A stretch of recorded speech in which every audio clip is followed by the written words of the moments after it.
So hey guys, welcome to new video. तो काफ़ी time से लेट वीडियो आ रहा है बिकॉज मेरा छोटा सा एक्सीडेंट हो गया था जिसकी वजह से मैं ये ऐसा दिख रहा था। इतनी गंदी शक्ल लेके तो मैं तुम्हारे सामने आ नहीं सकता था, बट इसीलिए मैंने एक मजेदार सी स्टोरी ढूंढी और आप लोगों के लिए लेके आया। तो आज हम बात करेंगे धनी राम मित्तल के बारे में। Look at this face. Would you believe it if we tell you that this man was arrested 94 times? It would be an understatement if we call this man a thief and not the smartest thief in Indian history. Why? He stole over 1000 cars. Wait for it. He also acted as a judge in a court and freed 2000 criminals. You heard that absolutely right. Meet Dhani Ram Mittal. Hailing from Haryana's Bhiwani, now 85 years सो आप लोगों ने नाम सुना ही होगा, कभी ना कभी इनको देखा ही होगा। काफी ज्यादा 2016 में एक सेंसेशन बने हुए थे। तो चलिए जानते हैं आज इनकी स्टोरी क्या है और क्या है इनके बारे में इतना इंटरेस्टिंग चीज जिसके लिए काफी लोग किताबें जाने। क्या होगा अगर आपको पता चले जिस कोर्ट में आपको आज पेश किया जा रहा है वो कोर्ट का जज ही एक चोर है।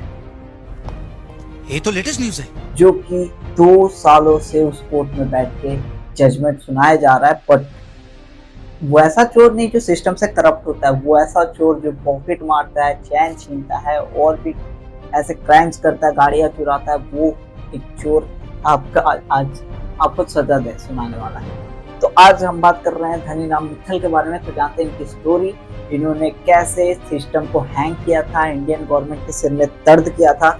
और बात करते हैं हरियाणा में 1939 में जन्म होता है धनी राम मित्तल का। 25 साल के होते होते इनको समझ आ गया था कि देश में बेरोजगारी चल रही है। उस वक्त इनको कोई भी नौकरी नहीं मिल रही थी, इधर उधर दर बदर ठोकरें खाते हुए भी इनको कोई नौकरी नहीं मिली। फिर ये गए आरटीओ ऑफिस में। वहाँ पे इन्होंने देखा कि एक बहुत बड़े लेवल का स्कैम हो रहा है। वहाँ पे फेक डॉक्यूमेंट्स तैयार किया जा रहा है जिसकी वजह से लाइसेंस अप्रूव हो पा रही है, लाइसेंस बन पा रहे हैं।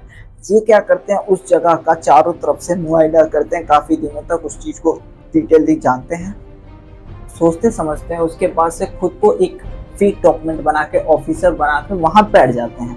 बैठने के बाद से लोगों से पैसे चार्ज करते हैं, इतने पैसे चार्ज करते हैं और फिर उनको फेक डॉक्यूमेंट अप्रूव करते हैं और इसकी वजह से उनका लाइसेंस जो होता है वो बन पाता है। ये काम करते करते भी ये बहुत जल्दी बोर हो जाते हैं। फिर ये अपना ही एक फेक डॉक्यूमेंट बनाते हैं। उस फेक डॉक्यूमेंट बना के गवर्नमेंट जॉब पा लेते हैं, रेलवे स्टेशन मास्टर का।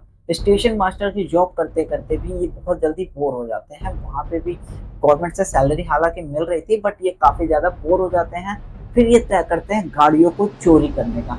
ये सिलसिला इनका ऐसे ही चलता रहता है। ये 1000 से ज़्यादा गाड़ियाँ चोरी कर लेते हैं। कई बार ये पकड़े जाते थे, फिर छूट जाते थे, पकड़े जाते थे, फिर छूट जाते थे। इन्होंने देखा कि इनको छुड़ाने में जो वकील है वो बहुत मोटी रकम चार्ज कर रहे हैं। ये सिर्फ जिद कर लेते हैं कि मुझे भी वकील बनना है। हम माना कि स्टोरी थोड़ा फिल्मी लग रहा है, बट आगे आगे देखो होता क्या है। फिर ये क्या करते हैं कि वहाँ राजधानी से ये अपनी वकालत की डिग्री हासिल करते हैं। डिग्री हासिल करने के बाद से हैंड राइटिंग में मास्टर्स करते हैं और उसके बाद से ग्रासियोलॉजी की भी डिग्री प्राप्त करते हैं। इन डिग्रियों के दम पे वो जो डॉक्यूमेंट्स बनाते थे वो इतनी ओरिजिनल डॉक्यूमेंट्स होती थी कि गवर्नमेंट भी धोखा खा जाती थी। इन्होंने बहुत बड़े बड़े स्कैम किए, ना जाने कैसे कैसे डॉक्यूमेंट्स बनाए, कैसे कैसे चीज़ें बनाए, जिनकी वजह से एक एक चीज़ पे इतना डिटेलली ध्यान देते थे जिसकी वजह से वो ओरिजिनल और फेक डॉक्यूमेंट्स में फर्क करना बहुत मुश्किल हो जाता था। खैर, इस चीज़ को करके इन्होंने बहुत सारे पैसा हासिल किया, बट इस चीज़ से भी वो बोर हो गए। फिर उनके दिमाग में आता है इतना खुरापात आइडिया कि इंडिया में किसी के भी दिमाग में नहीं आया हो। खुद इतने शॉकिंग आइडिया है कि आप लोग खुद चौंक जाओगे इस चीज़ को सुन के। वो क्या करते हैं, हरियाणा के झाझर नाम की जगह पे एडिशनल कोर्ट को, जज को, वो एक लेटर लिखते हैं, एक छुट्टी का पूरा डॉक्यूमेंट बनाते हैं, उनको दे देते हैं 2 महीने की छुट्टी। अब वो 2 महीने की छुट्टी पे जज साहब चले जाते हैं। जज साहब जब 2 महीने की छुट्टी पे जाते हैं तो फिर धनी राम मित्तल खुद उन जज साहब के कुर्सी पे खुद को बैठा देते हैं। किसी को भी शक नहीं होता और LLB की पढ़ाई ये कर चुके होते हैं, तो कानून के जितने भी दाव पेच होते हैं वो तो पहले ये पढ़ चुके थे। अब क्या होता है कि वो LLB करने के बाद से वहाँ बैठ जाते हैं। 2000 से ज्यादा क्रिमिनल्स को छोड़ देते हैं। पुलिस रिकॉर्ड में तो है 2740 क्रिमिनल्स हैं जिनको इन्होंने बेल दिया है, बेल। और कितनों को तो ऐसे बाइज्जत बरी कर दिया। जिन क्रिमिनल का फेस इनको पसंद नहीं आता था उनको तो ये ना जाने कौन कौन सी सजाएं दे देते थे, भाई भगवान ही जाने।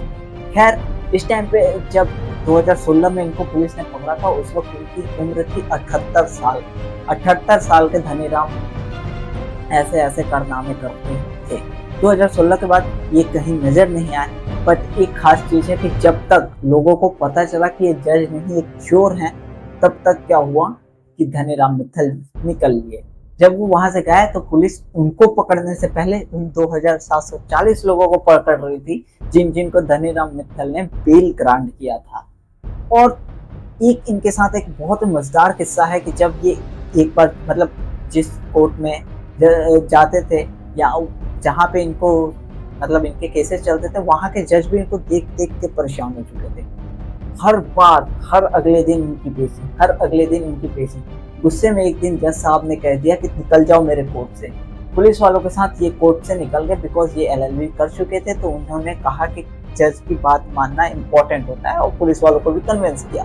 फिर जाके एक टपरी पे बैठते हैं, टपरी पे पुलिस वालों को चाय पिलाते हैं। चाय पिलाने के बाद से देखते हैं कि पुलिस वाले थोड़ा सा सावधानी बरतना कम कर चुके हैं, वो थोड़ा सा इधर उधर अट्रैक्ट हो रहे हैं। इतने देर में धनीराम गायब हो। धनीराम जब गायब हुए तो जज साहब ने फिर कहा कि आ जाओ। पुलिस वालों को बुलाया, पुलिस वाले गए वहां पे, पुलिस वालों से पूछा कि भाई कहाँ है वो। तो पुलिस वालों ने कहा कि जज साहब आपने तो कहा था कि निकल जाओ मेरे कोर्ट से। धनीराम निकल गया। उसने कहा कि जज साहब ने कहा, जज साहब की बात कैसे टाल सकते हैं। जज साहब वहाँ ठहाके मार के हंसने लगे कि जज साहब ने कहा फिक्र इस बात की नहीं है कि वो भाग गया, फिक्र इस बात की है कि अगले दिन फिर से वो यहीं पे आएगा, कभी ना कभी पकड़े जाने के बाद वो यहीं पे आएगा। तो ऐसी मजेदार कहानियां उनके साथ रहती है। ये पूरी लाइफ स्टोरी एक फिल्मी लगती है बट हकीकत है। फिलहाल धनीराम अभी फरार है, किसी को नहीं पता वो कहाँ है। इस टाइम पे उनकी एज आई थिंक 80 से ज़्यादा हो चुकी है क्योंकि 78 साल के वो तब थे जब 2016 में पकड़े गए थे और वो भी ये सब चीज़ें करके थक चुके हैं। तो आई थिंक अगर आप ऐसा कोई इंसान है जो कि ये फ्रॉड ये स्कैम करता है तो उस चीज़ को रोकना जरूरी है। खैर मैं इस पर क्या ही अब अपने कॉम्प्लीमेंट्री दूँ। आप लोग बस चैनल को सब्सक्राइब करो। अब सब्सक्राइब बटन को फटाक से दबा दो। अब इस पर अपने दादाजी को फेंक के मारो या दादाजी को सब्सक्राइब बटन पे फेंक के मारो, मुझे नहीं पता, बस सब्सक्राइब कर दो। और इस वीडियो का एम रखते हैं 200 लाइक्स। फटाक से 200 लाइक्स करा दो, फिर हम जाएंगे नेटवर्क लाल पे वीडियो। फिलहाल एक और चीज, इनको सुपर नेटवर्क लाल भी कहा जाता है, इंडिया सुपर नेटवर्क लाल। खैर आज के लिए बस इतना ही, मिलते हैं अगले वीडियो में, तब तक के लिए